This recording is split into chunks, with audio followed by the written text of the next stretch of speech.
Olá, gente. Bom dia, boa tarde, boa noite. Eu não sei o horário que vocês estão vendo esse vídeo.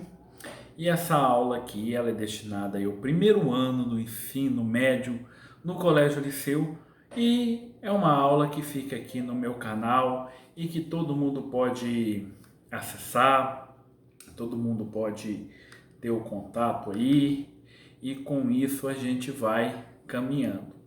É uma aula de revisão. Eu vou só abaixar aqui, é uma aula de revisão. É uma aula de revisão para os exercícios e para a gente ter em mente de quem foi Sócrates. No campo filosófico, uma pessoa importantíssima. Não, Sócrates, ele formou numerosos discípulos, né? Que todos eles tiveram o mesmo intuito de buscar o conhecimento real, o autoconhecimento, a poderio obtido por meio da ironia, da maiêutica, métodos que consistiam em indagar, em questionar, fingindo um pouco a ignorância, porém para despertar para o interlocutor o conhecimento latente. Olha que importância de Sócrates nesse processo. E também dentro desse processo não podemos esquecer da Grécia como nação transformadora, como nação da antiguidade, como pensamento clássico, né? Ela teve uma importância aí dentro desse processo de vivência filosófica, vivência política, né? Então é importante a gente ter em mente nesse quadro revisador da filosofia. Sócrates foi julgado e condenado, né, à morte pelo Tribunal de Atenas, né, na Grécia. E por volta de 399 a.C., o filósofo fez uma defesa no Tribunal ateniense procurando refutar os acusadores e com isso ele fez o seguinte, no sentido que dava razão a ser relacionado no aspecto político em Atenas, esse processo de poder se defender, de poder se argumentar, é a chamada democracia, a democracia de direito. Porém, não teve aí muito êxito, né? Teve muitas suas teorias incorporadas em pensamentos ideais e pensamentos idealistas, né? E do outro que sucedeu-se, que foi Platão, o grande pensador grego. Então Sócrates é referência nesse processo clássico e socrático.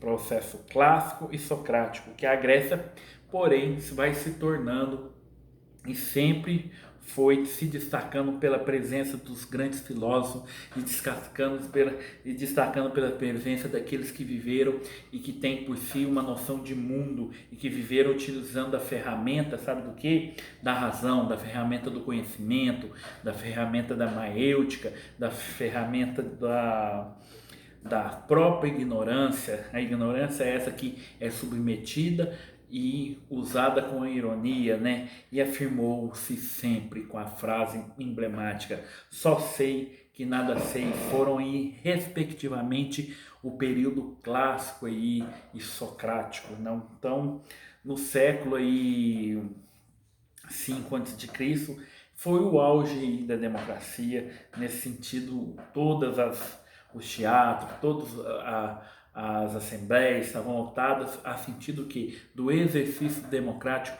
e a importância de Sócrates nesse processo, né?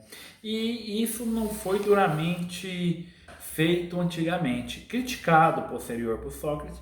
Os sofistas também fizeram toda essa oratória, toda essa retórica, é importante a gente relembrar.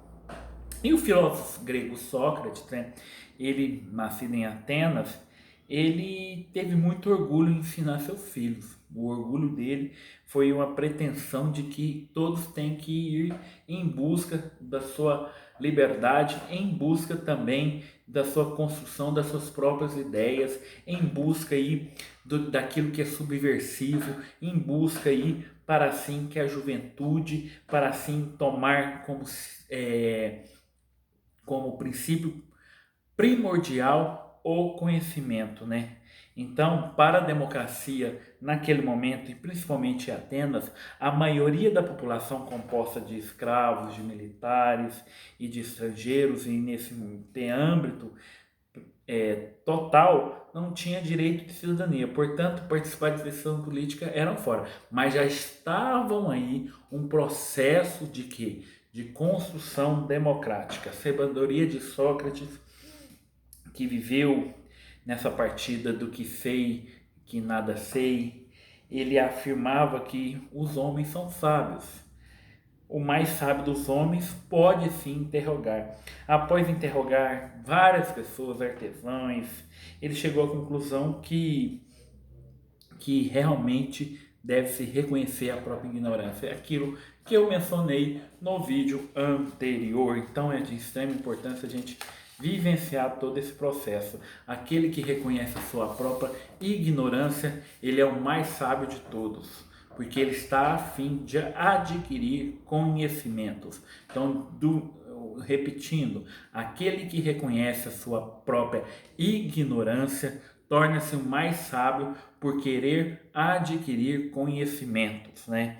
Então a consciência está aí. Procuramos demonstrar a nossa sapiência, porém, sem sermos nós mesmos, a gente tem que estar com a consciência sempre no nosso limite, né? Então, limite do saber humano, que é importante. A obra mais famosa desse grande filósofo aí, que nós vamos terminar falando dele, é a República, que defende uma forma de governo para a sociedade, né? Para filosofar, para governar, deveria visar bem o comum entre os interesses particulares. Então, é visar o bem comum, também visando os interesses particulares. Então, aí a importância desse grande filósofo que foi Sócrates, né? Então eu deixo bem claro para vocês que toda maneira de ir em busca dos conhecimentos, toda maneira de ir em busca da sabedoria, ela é viável. Então, quando eu menciono dentro de sala de aula a pergunta ignorante é aquela que não é feita. A pergunta ignorante é aquela que é levada consigo e não esclarecida. Então não existe isso de falar, nossa, essa pergunta é boba, essa pergunta é ignorante, essa pergunta ela não tem fundamento.